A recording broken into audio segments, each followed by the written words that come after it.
Shalom, bien-aimés dans les Seigneurs, c'est votre serviteur encore, Chris Kabea. En ce jour, je veux parler sur un petit thème intitulé La prédication efficace.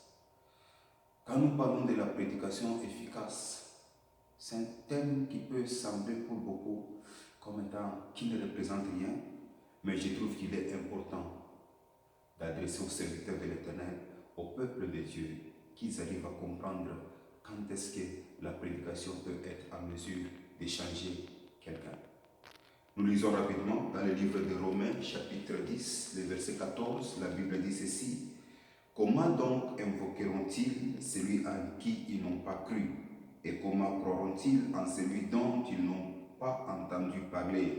Et comment en entendront-ils parler s'il n'y a personne qui prêche? Et je voulais juste prendre la première ligne du verset 15. Le verset 15, la première ligne, dit ceci. Et comment y aura-t-il des prédicateurs s'ils ne sont pas envoyés?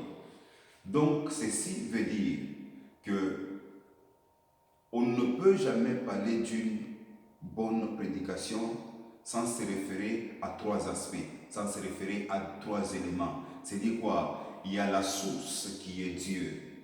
Il y a le prédicateur que Dieu utilise et celui qui écoute. Les trois personnes jouent un rôle si important pour que la prédication puisse passer. Une prédication efficace dépend du flux de l'origine. Pour que la prédication soit efficace, comme je viens de le dire, les trois personnes ici doivent intervenir. Alors, Dieu est le détenteur de la connaissance, il est le détenteur même de la parole. Selon Jean, chapitre 1, le verset 1, la Bible dit ceci, au commencement était la parole était avec Dieu et cette parole-là était Dieu. Avant que je puisse communiquer aux autres, il est essentiel que cette parole commence d'abord par m'interpeller moi-même. Voilà, dans peu de minutes, je vais toucher un peu ce point-là. C'est que peut-être avec l'occasion prochaine, je vais intervenir avec la deuxième partie. Mais pour la première partie, je vois d'abord la relation qui doit exister entre Dieu et puis les prédicateurs. Alors, quand nous regardons celui qui doit communiquer, il est celui-là qui doit se transformer en première position. Je compare souvent la Bible à un miroir. Quand tu prends un miroir, tu regardes dans le miroir. Dans ce miroir-là, tu te vois toi-même. Et quand tu prends le miroir, tu sais vérifier que non, ici, il y a l'erreur, il faut que je puisse corriger. Et lorsque tu arrives à corriger avec les miroirs, tu peux arriver aussi à impacter les autres. Ça veut dire ceci. Lorsque moi je suis transformé, plus que je suis transformé, la parole que je prêche peut avoir de l'impact à transformer aussi les autres. Pourquoi je dis ça? Hébreux chapitre 4, verset 12, la Bible déclare ceci. Car la parole de Dieu est vivante et efficace, plus tranchante qu'une épée quelconque à deux tranchants, pénétrante jusqu'à partager âme et esprit, jointure et moelle, elle juge les sentiments et les pensées des cœurs. Pourquoi cette parole ne transforme pas aujourd'hui? C'est ça la question que nous devons nous poser. Nous prêchons, nous avons beaucoup d'églises au travers du monde entier. Si je peux revenir dans mon contexte qui est la RDC, chaque avenue, nous avons au moins une église. Pourquoi est-ce que cette parole que nous prêchons chaque fois n'arrive pas à impacter les gens? La réponse se trouve à deux niveaux. À deux niveaux comment? Soit celui qui communique la parole, soit celui qui reçoit. C'est à ce niveau-là qu'il y a un problème. Connaître et mémoriser les versets bibliques, ce n'est pas un problème, c'est bien. On peut mémoriser les versets bibliques. Mais cela ne prouve pas à suffisance qu'on est chrétien. Parce que tout le monde, même le diable, les impudiques, les méchants, les voleurs, les menteurs, tous ces gens-là peuvent arriver à mémoriser les versets bibliques.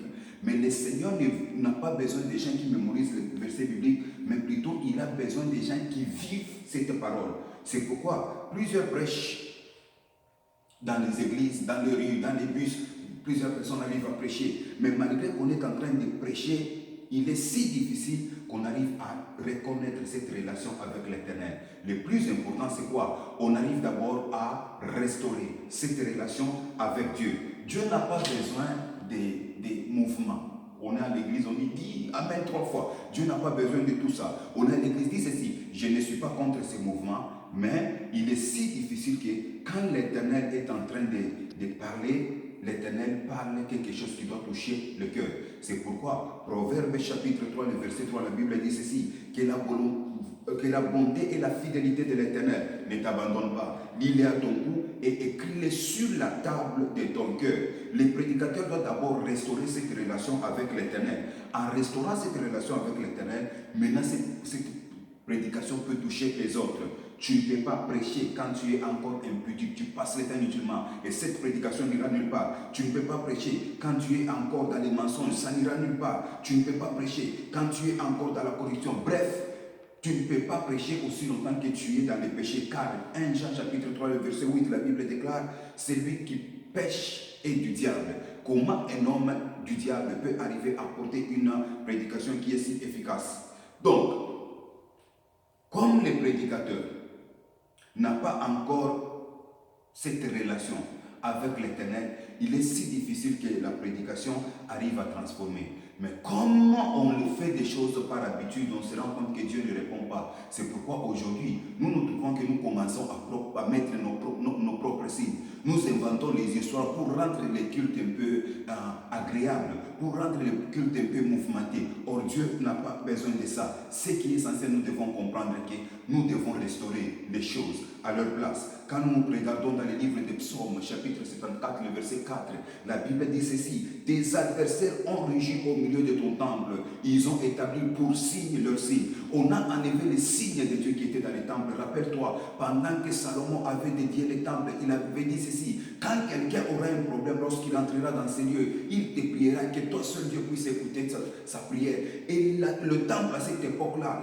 était les lieux où les gens allaient et y trouvaient des solutions. Mais aujourd'hui, les temples est calme. Pourquoi? Parce qu'on a enlevé les signes de Dieu, on a mis les signes des hommes. Pour que les choses reviennent d'abord au normal, nous devons d'abord chercher à reconnaître que notre Dieu a besoin de rentrer dans le temple avec sa présence. Comme ce sont les méchants qui dominent, comme ce sont les méchants qui prêchent aujourd'hui, c'est pourquoi cette prédication que nous annonçons ne peut rien transmettre au peuple de Dieu. Dans Psaume 74, 9, il dit ceci, « Nous ne voyons plus de signes, il n'y a plus de prophètes et personne parmi nous ne sache jusqu'à quand. » C'est pourquoi il y a du calme. Comme il y a du calme, qu'est-ce que les gens font? Ils inventent leurs propres signes. Ils parlent là lorsque l'Éternel ne parle pas. Ils parlent lorsque l'Éternel ne leur dit rien de parler. Aujourd'hui, les pays, l'Église entière est par terre.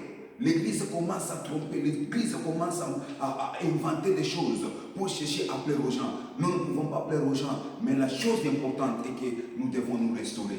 Avec la parole que nous prêchons, nous devons rentrer vers l'Éternel. Et quand nous rentrons vers l'Éternel, Dieu est capable de nous restaurer vers lui. Et puis cette prédication va nous aider. C'est ainsi que je vais conclure en te disant ceci. La prédication efficace, quand nous l'annonçons, Dieu utilise d'abord le canal. Et le canal que Dieu utilise, qui est le prédicateur, doit être pur. Aussi longtemps que le prédicateur n'est pas pur, tout ce qu'il fait là, ce sont les bruits qu'il annonce dans le vin. Dieu est esprit. Il faut que ceux-là qui l'adorent en esprit et en vérité. Selon ce qui est écrit dans Jean chapitre 14, verset 6, la Bible déclare ceci, « Je suis le chemin, la vérité et la vie. » C'est-à-dire que si nous commençons d'abord à reconnaître notre état et nous rentrons vers l'Éternel, ce Dieu-là est capable de nous assister, ce Dieu-là est capable de nous appuyer. Bien-aimés dans le Seigneur, sache une chose, encore en ces jours, pendant que tu écoutes ce message, Dieu est là. Dieu est avec nous. Dieu nous assiste. Je suis en train de prier pour toi qui m'écoute en ce moment, que cette parole puisse t'aider. Que Dieu te bénisse et que Dieu te garde. Au nom de Jésus, sois béni. Amen.